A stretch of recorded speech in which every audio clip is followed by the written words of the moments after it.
Municipal ఎన్నికల్లో ఓటమి భయంతోనే కాంగ్రెస్ నోటీసుల డ్రామాలు ఆడుతుందన్నారు మాజీ మంత్రి హరీష్ రావు.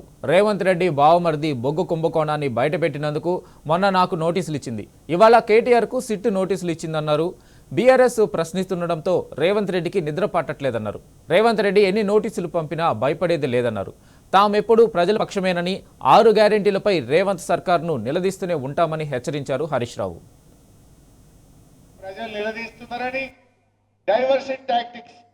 నిన్న నాకు సిట్ నోటీస్ ఇచ్చిండు, ఇంకా ఇయాల్లో రేపు కేటీఆర్కి ఇస్తాడు. గంతే కదా నువ్వు ఇచ్చేది, వచ్చిందా? గంతే చేస్తాడు. ఎందుకంటే కేటీఆర్ గారు ఒకవైపు గట్టిగా నిలదీస్తుండు, ఇంకొక వైపు నేను అడుగుతా ఉన్నా. సమాధానాలు కుంభకోణంలో నీ బామ్మర్దికే నువ్వు సాయం చేసినావు, నీ సంగతి ఏంటంటే దాని మీద సమాధానం లేదు. సిట్ నోటీసులు పంపుతుండే ప్రేమలేఖలు. భయపడతాం అనుకుంటున్నావా? నువ్వు ఎన్ని నోటీసులు ఇచ్చినా బిడ్డ నిన్ను ప్రశ్నిస్తూనే ఉంటాం. మహాలక్ష్మి ఇచ్చేదాకా అడుగుతాం, రైతు రుణమాఫీ అయ్యేదాకా అడుగుతాం, నువ్వు అవ్వాతాతలకు 4000 ఇచ్చేదాకా అడుగుతాం, నువ్వు తులం బంగారం ఇచ్చేదాకా అడుగుతూనే ఉంటాం.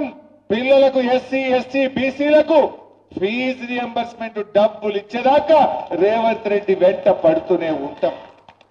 నువ్వు ఎన్ని నోటీసులు ఇచ్చినా, నువ్వు ఎన్ని అటెన్షన్ డైవర్షన్లు చేసినా నీ వెంటనే పడతాం. ఏందన్నట్టు మనం మున్సిపల్ ఎన్నికల్లో పనిచేసుకోవద్దు, ఇక ఈ సిట్ నోటీసులు ఇచ్చి దాని చుట్టే తిరగాలి. నీ బామ్మర్ది బొగ్గు కుంభకోణం బయటకు రావద్దు, ఈ సిట్ నోటీసుల మీద డైవర్షన్ పాలిటిక్స్ చేయాలి. నడవ ఈ డ్రామాలు. జనంకి అన్ని అర్థమైపోయినాయి. నువ్వు ప్రజల్ని మోసం చేసినావు,